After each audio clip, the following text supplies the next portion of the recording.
guys didn't think we could do it. We're back for a season 2, baby.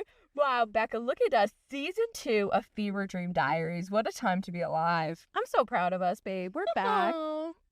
Back and better than ever. And it only feels appropriate to pick up where we left off. And that is our sophomore year of high school.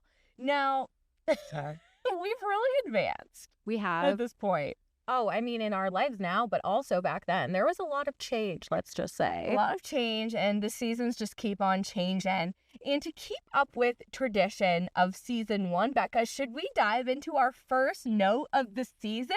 Absolutely. I love this idea. Yay! I have, for all our viewers, we have brought the official Fall Out Boy folder. And this contains some trophies, some letters, things that should never be seen from the general public, but here we are. So, to begin, I have this juicy little note. Oh, it's a card. How special when I would send you cards. That was cute. Over letters. This one reads, "Hey, babe. Okay, we are now officially pen pals. I love it. Why, hello, Puppet. How are ya? You were definitely my Oprah tonight." I'll never know what that means, but I digress. If I didn't tell you that story, I think I would have died. Oh, for the 4th. What are we going to do with him? How beautiful that the 4th is such a recurring part of our tale. He is. And he continues to be. I'm glad I called, so Slide Alongside came on, or else you most likely would have... I can't say what you would have done. It's going to get us canceled. Does it involve violence? It involves... Self-violence? It does involve self-violence, Becca, so I'm glad you didn't go there. And for people watching who don't understand why I would call Becca to listen to a tune, that was your ringback tone, right? Yes. Slide Alongside, our favorite song. Ringback tones, where's the petition to bring those back? But anyways, you know what? A queen's just a pawn with a bunch of fancy moves. I was poetic. That's some gym class heroes right there. I thought we were going to pretend I wrote that. No, I'm just kidding. Yeah, that's definitely gym class heroes, the poets of our generation. Well, Beck, I love you, and I'm not sure what I would do without you. Still true. Cheetah Girl soon. I'm so pumped. Can you say Cheetah? Cheetah. And the AAR concert when I saved Jane's life. Yeah, Jane's still a part of the story, ladies and gentlemen. Oh, for Jesus. When you get this, I expect a huge cheetah hug the next day I see you. We have to take our clothes off. Another so gym class sexy. hero. Again, Becca, can we pretend like I wrote one of these? You didn't know what that meant. You didn't understand. No. And spoiler alert, it would take me many years to understand. But that's a different story. That's a story for another podcast. Anywho, my name is Hayley, and I'm pretty much a big deal. If you're having girl problems, I feel bad for you, son. I got 99 problems, but a girl? A young, sophisticated woman. Did you really write that? No, I wrote bitch. I think the remainder of this is lyrics. Is there a QPS though? Oh, you want the PS? Oh, it's adorable. P.S. I'm starting driver's ed in June, so can you say hi road trip? And oh my God, beep, just sent me a message on MySpace saying he likes me. Ay caramba. I need to read who this actually is. It's someone who also messaged you. Yes. Later on in life. That's person, so weird. Bless them, but I don't want to put them on blast this early in the podcast. We're just diving in with that note. We have so much to talk about. We have so much to talk about, and I feel like our listeners are not even prepared for this season's twist, Becca. You know, we're really dramatic in this note. I mentioned how we're pen pals now. I'm just starting driver's ed.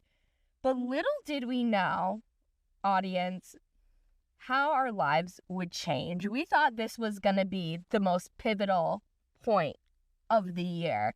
But Becca, that brings us to a journal entry from you Yeah, let's pull it up. So luckily, freshman year, Becca was writing pretty frequently about my life.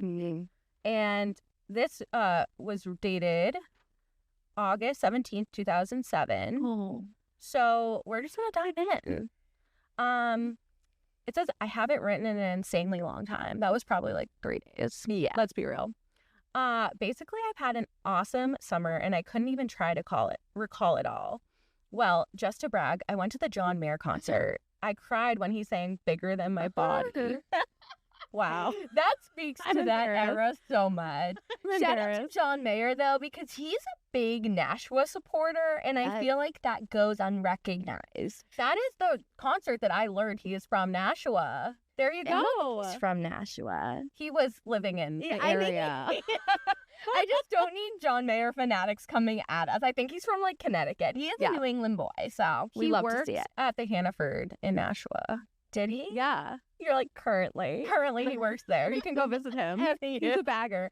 All right, let's keep going. I also went to the Plain White Tees concert. I remember that. Sorry, pause. That was the best show of my life because I got to meet the band and get I got their autograph. Wasn't that at the Pheasant Lane Mall? Like, when else are you going to see mall concerts? We could do a whole podcast about how that era has died, and I'm upset about it. It's so upsetting. Like, Britney and Sync, they used to go to malls. Yes, this next generation, you guys don't even understand. Like, imagine going to the mall and seeing a full performance. Like, Plain White Tees sold out the mall. The Pheasant Lane Mall would never be the same. Sold out the mall. So that was a great summer, it sounds like. Wow. The one and only terrible thing that's happened this summer is signing up and telling everyone I'm going to school at Campbell. You heard that, ladies and gentlemen. Becca, just finish it so I can really collect myself about this. It makes me sad just writing this, and I don't see how I'll possibly be happy there. The analogy I've used with my mom is imagine me as a big fish that's lived in the ocean all its life. Nashua's the ocean. And loved it. But all of a sudden, it's sent to live in a little tiny pond. All the other fish are content in the small pond because the pond is all they've ever known. But the big fish can't be content because it will always know there are bigger and better things in the world. Sad face. There's a little bit more. There's a lot to unpack. The thing I'm saddest about is leaving my friends, aka Hayley. Well, New Hampshire is gross, and I can't wait to get out of here ASAP. I can't take it any longer. So sorry, New Hampshire. I'm extremely tired, so I'm gonna go to sleep. Yeah. Yep. She went to sleep. That's it. She went to sleep. Peace and love. So this season, we're really going to do a deep dive into how we have kept our friendship so alive despite Becca moving after freshman year. I think that's something that would surprise a lot of people about us because we give off the energy that we went to high school together all 4 years, right? And we tried. We tried. Oh, and this season, I think our listeners will really understand the extent we went through. Yeah. The drive. So I did have to move about 20 minutes away from Nashua. That's another important thing to note. Yeah, we're very dramatic about it. It was 20 minutes, but 20 minutes is a lot when you can't drive. Absolutely. I was like relying on my mom to get me everywhere. And she did. So I do feel like it was a tough time for me, obviously. I ended up thriving at that school, I have to say. I ended up like being great. But at first it was hard. It was really hard. Distance makes the heart grow fonder, and we're a testament to that, Becca. Absolutely. Absolutely. We have so many more crazy tales to tell, even from afar. Oh, especially from afar. I feel like this is when things really start to get juicy. So we had to do a season 2. Absolutely. And I'm really excited to get into this with you, just to get people excited for what's to come. We have a listener letter we're going to read. We have some fun voice memos that I think even this episode we're going to go ahead and play. And if you're listening and you like what you hear, feel free to send something in. We'll read it. We want to talk to you. We want to make this an interactive experience. Absolutely. And Hayley, you brought up the idea of like, since we don't have as many letters as we might want from our listeners, we were thinking of just pulling some Reddit posts. Yay! honest, I'm very late to the game. I can't lie. I'm freaking 32 and just discovered what Reddit has to offer. And I'm not going to lie, Reddit is a dangerous place. In terms that you can find a lot of accurate information. Accurate sometimes. Just when I want the truth, when I want to know how people really feel. Right. I go to Reddit. That's what it is. Like, maybe it's not fully the truth, but it's their truth. Yeah. And I think that's what's important. So I did find some Reddit posts on the Millennials Reddit page that we're going to add to this season to spice things up. Becca, do you want to read our first Reddit post of the season? I would be honored. And if any of our listeners are interested in writing in, we are still going to be taking your letters. Yeah. At any point in this season, please write in and give us your secrets, your fever dreams, or maybe if you need advice. Oh, we would love to give life advice. We do it unsolicited anyway, but if you'd like to solicit it, even better. This kind of seems like we could be giving some advice to this person in this post. Let's do it. So Reddit, this is our Redditor says, I want to reach out to my childhood friends that I grew up with. I thought about this for a while. Middle school was the best time of my life. At 34, I'd rather get this done than wait for age 40 or never. What is the right etiquette to approach this for childhood friends and crushes? We are the perfect people to give advice for this, don't you think? Yeah, I mean, we've dated people from our high school. By we, I think Becca means she. We've had those reach out moments. Yeah. And I'm not going to put you on blast, but you have rekindled. I have. No longer, because we love Tyler, but you had some moments. So, first of all, I think we need to address the fact that they say middle school was the best time of their life. Because who is this person? I think middle school was the worst time of my life. I blacked it out, so that says something. Yeah, it's a complete trauma situation that I try to think about. I know I had a lot of braces going on. Yep. My eczema was at its peak. Oh, you poor thing. I didn't know you in middle school. That's right. We didn't know each other, but we went to the same middle school. We did. I knew who you were because you were always the girl with the biggest boobs. I developed in 5th grade, and it didn't go well for me in middle school. Who was this girl with these giant titties in middle school? And I wanted to be your friend. I'm like, she's someone I could get along with. And Jane and I were friends in middle school. Yeah. So honestly, I think we're gonna give Jane credit for our friendship. Thank you, again. Jane. Oh, Jane absolutely deserves more credit than we give her at all times. But I think to answer this question, if you want to get in touch with someone, you want to reach out to your childhood friends, don't wait. Just do it. In this day and age, we have social media and different ways to find people. You never know when someone's going to die. True. Or get married. And then what are you going to do? If it's, I wasn't even thinking crush. Yeah. Don't wait. Don't wait. Send it. I would say wait. I would say don't send it. I would say see when your next reunion is. Okay. See if you're 10 years coming up. If you're younger. I think they were in their 40s. If they're in their 30s, they're going to have to wait till their 20 year. But it's coming up. 4 more years. But they really want a middle school reunion. And I just can't. I just can't relate to that so much that I don't know how to respond to that. Maybe this season should just be us coming up with our idea for our own middle school reunion so we could get Jane there. You guys, we're completely pivoting everything we planned for this season. Season 3, maybe. Season 3. How have we stayed friends? And how have we reached out to our friends from back then? I think what's fun is that right there is a huge topic this whole season. So that's why I felt like that was a good one to kick off with. We really just cared. If he wants to, he will. Or if she wants to, she will. And I think that was what kept us alive. We made it work. We were writing letters, clearly.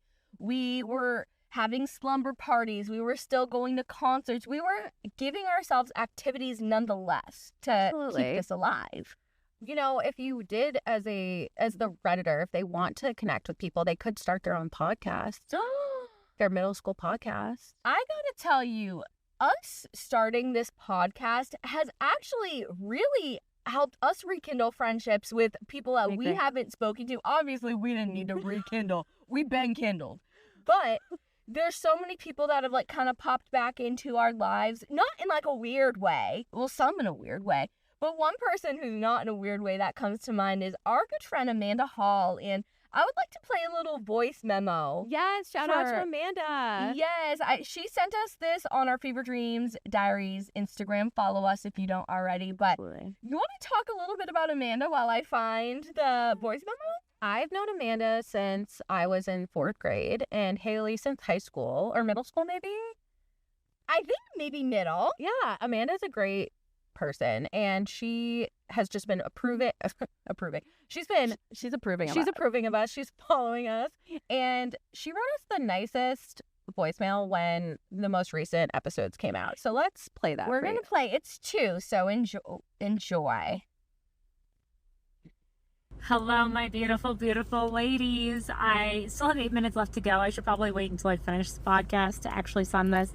But I'm just laughing so hard at you guys being like, well, we might not have won our freshman presidency, but we're winning at life. And if there's one thing I can take from life, it is that. I might not have won in high school, but I'm winning now. I love you both. Hayley, our queen of Netflix. So, love you. I love you both so much. There's a second one that I'll play as well. That's about 30 seconds. But already, Amanda, is she our biggest supporter? Absolutely. She's the first play on every episode, and I love her for it. Her and Christina, who will get a shout out later. But here is Amanda's second. Okay, yep, I should have waited until I finished the whole episode. However, my only follow-up to what I said before is I think that Hayley needs to go on the circle as Becca. And that's all of it. Although Hayley's just so authentically herself, she couldn't not be Hayley. But anyways, love you guys. All I'm taking from that second one is she thinks I'm fucking ugly. What are you talking about? I'm just Hayley, can you please apply for the circle? She's like, you can do the circle, but for the love of God, do it as Becca. And that is actually advice that I think is good. If anyone's watching from Netflix or Studio Lambert, like, I think we would be a great dynamic duo on the circle. Oh, absolutely. And we can be you. I would take her advice. You know what? Yeah. Those titties did what they had to do in middle school. I bet they'd continue to do what they have to do on Netflix. I don't think it's a personal thing. You're beautiful. You're vivacious. You've got the look, girl. You just... Thank you, Becca. You need to hide the look. I need to put it just under the bed a little bit. Hide it away. God. No, regardless, we love Amanda. I'm totally joking about her thinking I'm ugly. And she just thank you. Thank you, for Amanda. your support.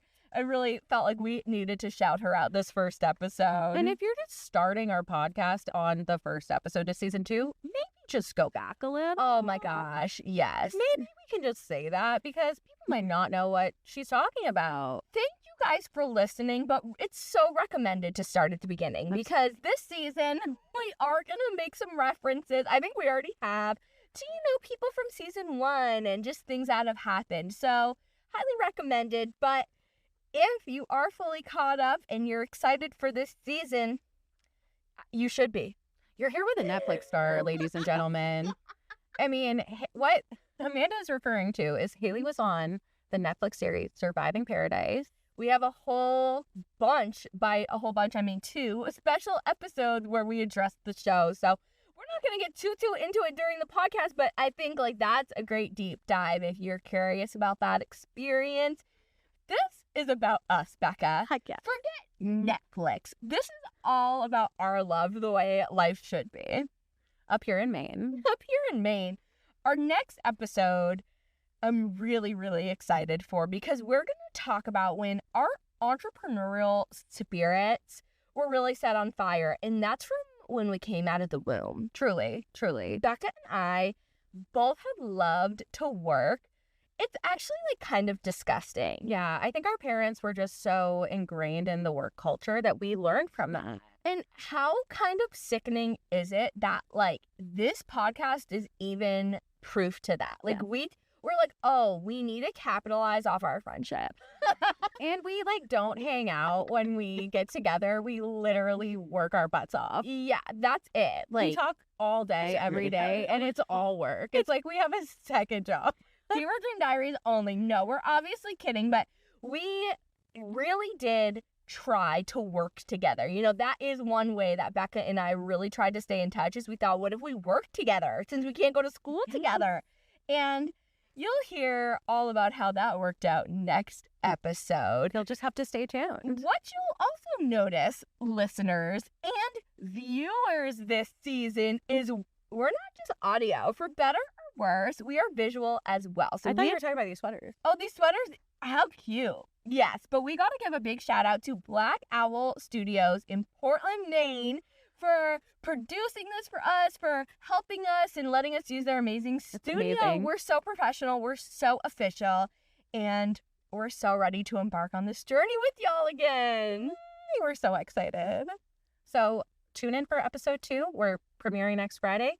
Although if you want, Tell the good people. you could be a $5 a month subscriber and you could get every episode right now.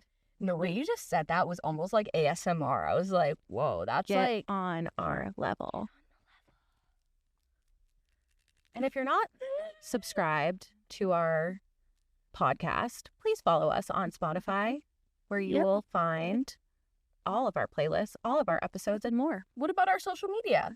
You will find us on Instagram at Fever Dream Diaries, on TikTok at Fever Dream Diaries Pod, and also on Twitter /X at Fever Dream Yes. Diaries Pod.